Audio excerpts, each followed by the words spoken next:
గజం కేవలం 13,500 రూపాయలకి హైదరాబాద్ కి చేరువలో మీ సొంతింటి కలను నిజం చేసుకోండి శ్రీ వాసవి ప్రాజెక్ట్స్ తో. వివరాలకు ఈ నెంబర్లకు కాల్ చేయండి.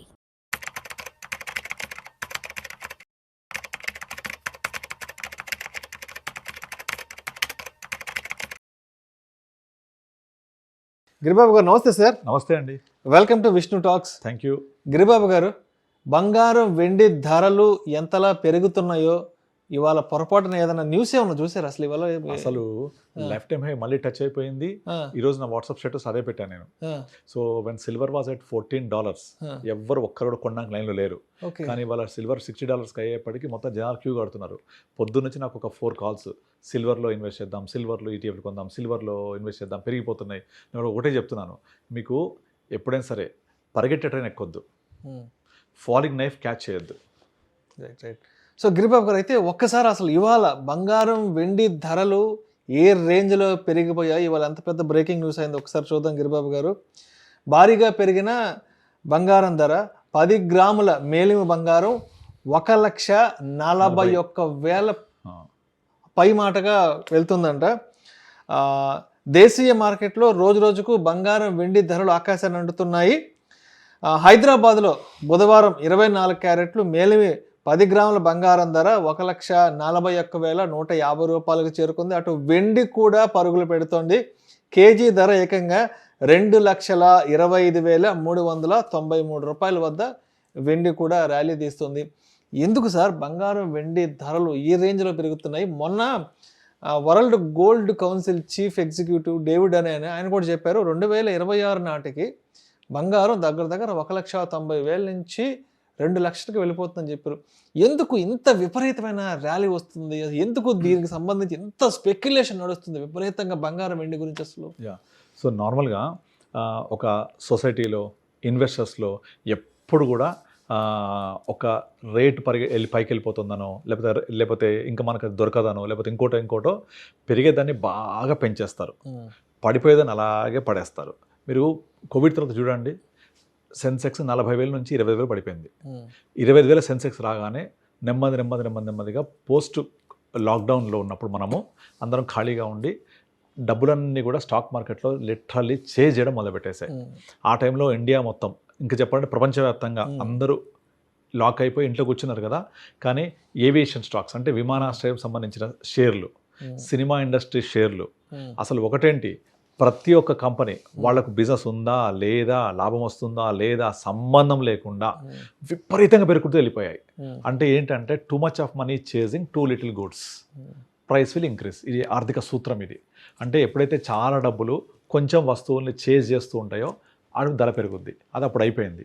అది అయిపోయి ఆ ర్యాలీ 4 సంవత్సరాలు చూసాం మనం, 2020 నుంచి 2024 సెప్టెంబర్ వరకు. ఎప్పుడైతే ట్రంప్ ప్రెసిడెంట్ ఆఫ్ యూఎస్ఏగా ఎన్నికయ్యాడో అక్కడి నుంచి నెమ్మదిగా ఈక్విటీ మార్కెట్స్ మందగించడం స్టార్ట్ అయిపోయినాయి. అండ్ జనాల దగ్గర డబ్బులు విపరీతంగా ఉంది. రియల్ ఎస్టేట్ డౌన్ అయిపోవడం వల్ల ఆ డబ్బులన్నీ కూడా ఫైనాన్షియల్ అసెట్స్లోకి, సేఫెస్ట్ అసెట్స్లోకి, లిక్విడ్ అసెట్స్లోకి మూవ్ అవుతున్నాయి. అర్థం చేసుకోండి, financial assets, liquid assets, safest assets move అవుతున్నాయి. ఎప్పుడైతే ఈక్విటీస్ తగ్గిపోవడం వల్ల, రియల్ ఎస్టేట్ పడిపోవడం వల్ల. అంతకుముందు రియల్ ఎస్టేట్ డౌన్ అయినప్పుడు డబ్బులని ఫస్ట్ ఈక్విటీకి వచ్చాయి. ఈక్విటీ డౌన్ అయిపోతున్నప్పుడు ఈక్విటీ నుంచి తీస్తున్నారు. ఇవాళ మార్నింగ్ కూడా ఇంకొక న్యూస్ చూశాను నేను, ఆల్మోస్ట్ ఈక్విటీస్లో దాదాపుగా 8.5 lakh crore ఎంతో విత్డ్రా చేశారు. ఎక్కడ పోతున్నాయి అవన్నీ కూడా? ఏవైతే పరిగెడుతున్నాయో ఆ పరిగెట్టే ట్రైన్ని క్యాచ్ చేయడానికి ట్రై చేస్తూ ఉంటారు, ఫాలింగ్ నైఫ్ పట్టుకోవడానికి ట్రై చేస్తూ ఉంటారు. సో నేను అందరికీ చెప్తున్నాను, పరిగెత్తే ట్రైన్ ఎక్కొద్దు, కింద పడతాం, సీట్లు దొరకవు అందులో, ఆగిన ట్రైన్ ఎక్కండి. సో స్టాక్ మార్కెట్ బాగా పడిపోయిందా, ఇన్వెస్ట్ చేయండి. Bad time is a good time. Entry opportunity ఉండాలి కదా. మార్కెట్ ఎప్పుడు పెరుగుతూ పోతే మరి కొత్తగా ఎంటర్ అయ్యే వాళ్ళకి ఎప్పుడు ఆపర్చునిటీ దొరుకుతుంది? ఎగ్జాక్ట్లీ. ఎప్పుడు ఆల్ టైమ్ హై కోసం చూస్తే మరి ఒక బిగినర్ లెవెల్లో మార్కెట్లోకి వచ్చే వాళ్ళు కూడా ఒక ఎంట్రీ దొరకాలి కదా. వారన్ బఫెట్ ఒక సూత్రం చెప్తాడు ఎప్పుడు 10 commandments లో, when everyone is buying you cell, when everyone is selling you by. అందరూ అమ్మేటప్పుడు మీరు కొనండి, అందరు కొంటున్నప్పుడు మీరు అమ్మేయండి. ఆయన చెప్పే 10 commandments లో ఒకటి ఇది. సో ఇది అందరికీ తెలిసిన విషయమే. కానీ ఎవరికి కూడా ఆగిన ట్రైన్ ఎక్కడం ఇష్టం లేదు, రిటర్న్స్ లేదు. లాస్ట్ 1 yearలో రీసెన్సీ బయాస్ అంటారు దీన్ని. అంటే లాస్ట్ 1 yearలో పెరగలేదు, లాస్ట్ 1 yearలో పడిపోయింది, లాస్ట్ 2 years ఏం పెరగలేదు, నేను కొనను. అగో గోల్డ్ చూడు ఎలా పెరిగిపోయిందో, 1 year బ్యాక్ పెట్టుంటే పెరిగిపోయేది, అగో పెరిగిపోతుంది, వెళ్ళిపోతుంది. FOMO, fear of missing out, ఎక్కేస్తూ ఉంటారు. ఎందుకు ఇలా జరుగుతుంది? ఒక 2 మినిట్స్లో మనము ఎందుకు జరిగిందో డిస్కస్ చేద్దాం. అంతర్జాతీయ అనిశ్చితులు ముఖ్యంగా 2024 సెప్టెంబర్ తర్వాత రైజ్ అయిపోయినాయి ఒక్కసారి. ఎప్పుడైతే ట్రంప్ ప్రెసిడెంట్ ఆఫ్ యుఎస్ఏగా ఛార్జ్ తీసుకున్నాడో జనవరి 20, అక్కడి నుంచి ఏం చేశారు, ఫస్ట్ అతను అమెరికా ప్రెసిడెంట్ అవ్వడానికి ముందు ఇచ్చిన వాగ్దానాలు ఏంటి, అమెరికా ఫస్ట్ అనే కాన్సెప్ట్ అతని క్యాప్ మీద రాసి ఉంటుంది, మేక్ అమెరికా గ్రేట్ అగైన్ అని. అంటే మనం ఆల్రెడీ మాట్లాడాం exactly, make America great again అంటే ఆల్రెడీ అమెరికా గ్రేట్ ఉండింది, మళ్ళీ గ్రేట్ చేద్దాం. మన మోడీ వెళ్ళి మీగా చేశాడు దాన్ని, మేక్ ఇండియా గ్రేట్ అగైన్ అని, మాగా మీగా కదా. మరి ఆ మాగా అనే స్లోగన్తో ఎలక్ట్ అయిన తర్వాత మన నీళ్లు నిధులు నియామకాల్లాగా local America first, Americans first అని కాన్సెప్ట్ తోటి ఇక ప్రతి ఏరియాని కెలికాడు. అండ్ ఇంకొకటి నెక్స్ట్ టైం పోటీ చేయడు, రాడు, ఛాన్స్ లేదు, 2 సార్లే కదా. కనుక వచ్చేసి ఏదైతే వాగ్దానం చేశాడో అవన్నీ కూడా ఇష్టం వచ్చినట్టుగా ఇంప్లిమెంట్ చేయడం మొదలుపెట్టేశాడు. మీరు పిల్లల్ని కన్నానికి అమెరికా వస్తే రావద్దు, H1B వీసా. ఇవాళ కొత్త న్యూస్ ఏంటంటే H1B visa only high salaried, high net worth, high grade ఎంప్లాయీస్కి మాత్రమే ఉద్దేశించింది. అది దాంట్లో కొత్త రోజు తీసుకొచ్చాడు, చదువుకునే వాళ్ళకి కొత్త రోజు తీసుకొచ్చాడు. ఇదంతా ఒక ఎత్తు అయితే, అప్పుడు ఏదో $1,00,000 కడితే ఎగ్జాక్ట్లీ మళ్ళీ కొన్ని రిలేషన్ ఇచ్చాడు.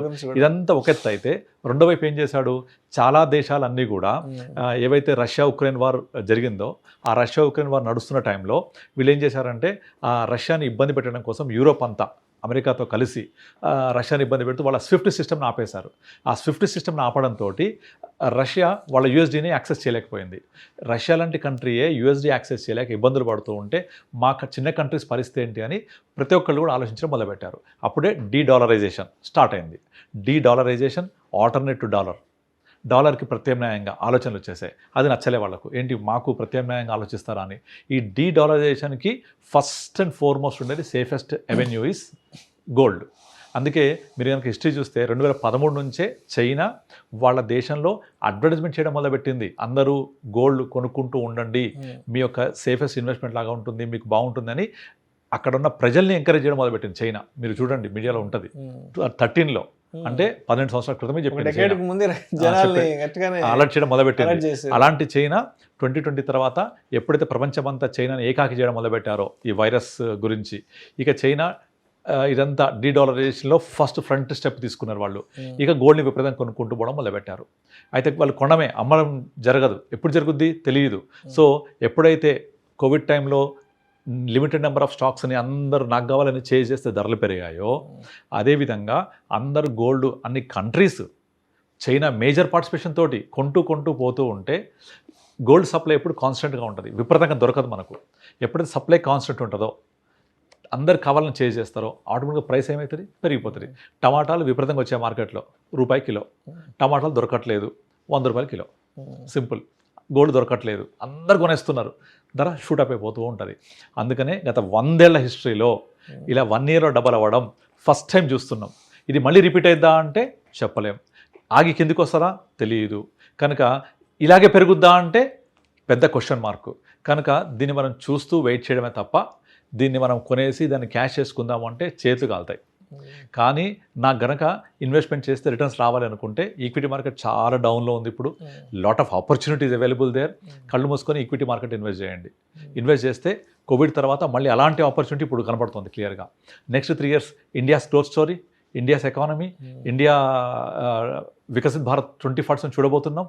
So next decade is India's అని చెప్తున్నారు. నెక్స్ట్ శతాబ్దమే ఇండియాస్. యూరోప్ నుంచి అమెరికా నుంచి ఏషియాకి పవర్ ట్రాన్స్ఫార్మ్ అవుతోంది. అందులో biggest country India, China +1 India, ఇన్ని ఫేవరబుల్ ఉన్నాయి కదా. ఈ గోల్డ్ పెరగడంలో అంతర్జాతీయ అనిస్థితిలో ఇండియా పాత్రే లేదు, మనం ప్రేక్షకులు మాత్రమే. గోల్డ్ పెరిగిపోతుంది. మన ఏదో ఇక్కడ పండగలకు పబ్బాలకు పెళ్ళిళ్ళకి కొంటే పెరగదు గోల్డ్. అంతర్జాతీయంగా గోల్డ్ కొనేవాళ్ళు, గోల్డ్ దానికి రీజన్స్ పెరగడానికి చాలా ఉన్నాయి. సో దానివల్ల పెరుగుతోంది అది. కనుక మనము ఈ పెరుగుదలలో కానీ అనిశ్చితి కానీ మనకు సంబంధమే లేదు. కనుక అనవసరంగా మనం వాళ్ళతో వెళ్ళే బదులు మనకు ఆపర్చునిటీస్ ఇన్వెస్ట్ చేసుకుంటే డెఫినెట్లీ డబ్బులు వస్తాయి. కనుక గోల్డ్ వెనక పరిగెత్తొద్దు అని చెప్తున్నాను నేను. 100 yearsలో ఇలా 1 year డబుల్ అయినట్టుగా మళ్ళీ జరుగుద్దా? ఇంపాసిబుల్. అండ్ గోల్డ్కున్న ఇంకొక లక్షణం ఏంటంటే ఒక డికేడ్ పడుకుంటుంది అది. 13లో మీరు గూగుల్లో చెక్ చేసుకోండి, 2013 ఏప్రిల్లో ఎగ్జాక్ట్లీ 30,000 గోల్డ్, 13 ఏప్రిల్ గూగుల్లో కొట్టండి వచ్చేసరి గోల్డ్ రేట్ ఇన్ 13 ఏప్రిల్ కొట్టండి 30,000 చూపిస్తుంది.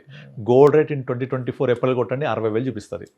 అంటే 13 నుంచి 24 11 సంవత్సరాల్లో జస్ట్ డబలే అయింది. ఈ 11 ఏళ్లలో 13 నుంచి 19 వరకు ఏం పెరగలేదు. సంవత్సరానికి 1000 రూపాయలు పెరగలే. 13లో 30,000, 19లో 35,000, 20లో కోవిడ్ అప్పుడు 40,000, 20 నుంచి 24, 20, 21, 22, 5 సంవత్సరాలలో 40 నుంచి 60 అయింది. 1 ఇయర్లో 60 కాస్త 140 అయింది. అది మళ్ళీ జరుగుద్దా తెలియదు. డెఫినెట్లీ జరగకపోవడానికి ఛాన్స్ ఎక్కువ ఉన్నాయి. సో బెటర్ దాని వెనక పరిగెత్తొద్దు. ఇక దానికి బ్రదర్ సిల్వర్కి ఇంకొక అడ్వాంటేజ్ ఏంటంటే ఇండస్ట్రియల్ ప్రొడక్టివిటీ కింద వాడతారు దాన్ని. కనుక సిల్వర్ కూడా 100 ఏళ్లలో ఇలా ఎప్పుడు బిహేవ్ చేయలేదు. కనుక గోల్డ్ అనేది ఆర్నమెంట్గా దాచుకోవడానికి దేశాలు కొంటూ జరుగుతున్నాయి. ఎట్లనో సిల్వర్కి ఏమో ఇండస్ట్రియల్ ప్రొడక్టివిటీ, ఇండస్ట్రియల్ యూసేజ్, ఈవీలో, సోలార్లో యూజ్ చేస్తున్నారు కాబట్టి సిల్వర్ కూడా చాలా స్కోప్ ఉంది పెరగడానికి. అందుకే కొంటున్నారు. ఎంతవరకు పోద్దో ఎవరికి తెలియదు. ఎందుకంటే ఒక లెవెల్ పోయిన తర్వాత అఫోర్డ్ చేయలేరు ఎవరు. అప్పుడు అనవసరం కాస్ట్లీ అయిపోతుంది, ఇరుక్కుపోద్దు. లైక్ రియల్ ఎస్టేట్లో ఎలాగైతే 23లో అందరూ హైయెస్ట్ ప్రైస్లో కొన్నారో ఇరుక్కుపోయారు కదా. అమ్ముదామంటే బయ్యర్ లేడు కదా.